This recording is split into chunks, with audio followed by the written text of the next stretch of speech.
महाराष्ट्र के मुख्यमंत्री उद्धव ठाकरे ने आज फेसबुक पेज पर अपनी बात रखी। उनका लहजा मायूस कुन था और वो ये बार बार ये कह रहे थे कि मैं कुर्सी को पकड़कर रहने वाला नहीं हूँ। मेरे सामने आकर एकनाथ शिंदे या कोई भी एमएलए कहे तो मैं कुर्सी छोड़ सकता हूँ। उद्धव ने कहा कि 2014 के चुनाव हमने अपने दम पर और हिंदुत्व के मुद्दे पर लड़ा था। हमने उस वक्त भी कठिन परिस्थितियों में चुनाव लड़ा था। इस बात का ध्यान रहे कि 2014 के बाद जो लोग बोल रहे हैं कि शिवसेना बाला साहब ठाकरे वाली नहीं रही, वो लोग ध्यान रखें कि नई शिवसेना से ही हमें मंत्री पद मिले हैं। अभी विधान परिषद का चुनाव हुआ, इसके बाद सभी विधायक एक होटल में थे। मैं वहाँ गया, वहाँ पर भी मैंने कहा था कि शिव सैनिक मेहनत करते हैं, जनता भरोसा करती है, लेकिन हमारे लोगों के साथ में रखने के लिए जद्दोजहद करनी पड़ती है। उन्होंने कहा कि शरद पवार ने मुझ पर भरोसा किया, सोनिया गांधी ने मुझ पर भरोसा किया, लेकिन मैं क्या करूं कि मेरे ही पार्टी के लोग मुझ पर भरोसा नहीं कर रहे हैं।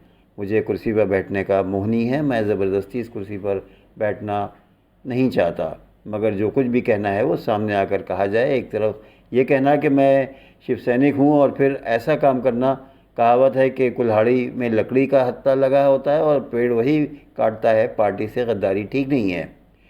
शिंदे मुझसे बोलते तो मैं इस्तीफ़ा दे देता। अगर आप चाहते हैं कि मैं सीएम की कुर्सी पर ना रहूं तो वो भी हो सकता है, लेकिन मैं छोड़ सकता हूं उस वक्त जब आके मेरे सामने बात की जाए। जब तक शिव सैनिक मेरे साथ हैं मैं हर चुनौती का सामना करूंगा। जो कहते हैं कि मैं शिवसेना का नेतृत्व करने के लायक नहीं हूं तो मैं उन्हें तवज्जो नहीं देता। मैं संकटों से जूझने वाला शिव सैनिक हूँ। शिव सैनिक बोलें कि मैं पद छोड़ दूँ तो मैं पद भी छोड़ सकता हूँ। उद्धव ठाकरे नहीं चाहिए तो सही है, मेरे सामने आकर ये बोल तो दें। अपनी मुख्तसर संक्षिप्त तकरीर में उन्हीं ने बार बार ये कहा कि मुझ पर भरोसा पार्टी का नहीं है, और जबकि विपक्ष के लोग जो मेरे अब गठबंधन में हैं, यानी शरद पवार और सोनिया गांधी, वो मुझ पर भरोसा करके थे और उन्हीं ने मुझे बड़ी जिम्मेदारी सौंपी।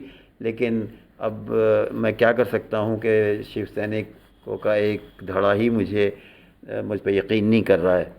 बहरहाल अभी उन्हीं ने इस्तीफ़ा नहीं दिया है, लेकिन उन्होंने एक एक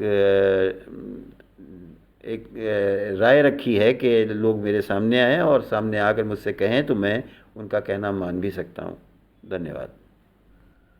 कांग्रेस अध्यक्ष सोनिया गांधी ने बुधवार को प्रवर्तन निदेशालय यानी इन्फोर्समेंट डायरेक्टरेट को पत्र लिखकर अपने ख़राब स्वास्थ्य का हवाला देते हुए नेशनल हेराल्ड मामले में अपनी पूछताछ को कुछ हफ्तों के लिए स्थगित करने का अनुरोध किया है।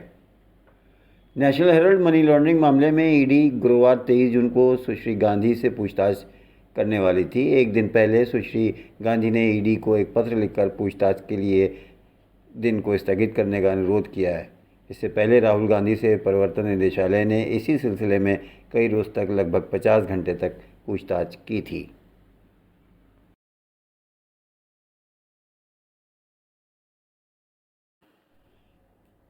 और अब आखिर में एक दिलचस्प खबर।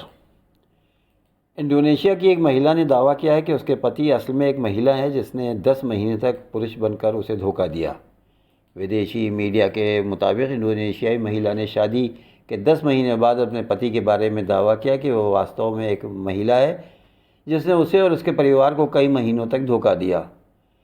पीड़िता एक 22 वर्षीय महिला है जो अपने पति के बारे में दावा करती है कि जिस महिला ने पुरुष होने का नाटक करते हुए अप्रैल 2021 में एक डेटिंग ऐप पर पोस्ट किया था, वो एक अच्छी पत्नी की तलाश में है, जिसका उल्लेख उस व्यक्ति ने किया। इंडोनेशियाई मीडिया के मुताबिक महिला के मामले की स्थानीय अदालत में सुनवाई चल रही है। पीड़िता के नाम का खुलासा नहीं किया गया है।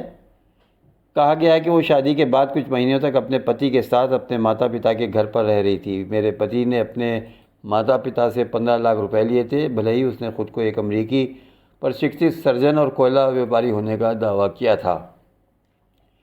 दक्षिण सुमात्रा जाने के बाद मेरे पति ने मुझे एक कमरे में बंद कर दिया, जिसने मुझे अपने माता पिता से कई दिन तक बात करने से रोका। फिर उन्होंने पुलिस से शिकायत दर्ज कराई, जिसके बाद पुलिस ने हमारी तलाश की।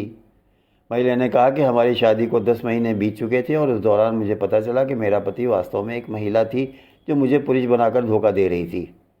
पीड़िता ने अपनी पोस्ट में स्पष्ट किया कि पुरुष होने का दिखावा करने वाले व्यक्ति ने दहेज देने के लिए कई महीनों तक कृत्रिम अंगों का इस्तेमाल किया और इस दौरान वो कमरे की लाइटें पूरी तरह से बंद कर देता था ताकि कुछ दिखाई ना दे।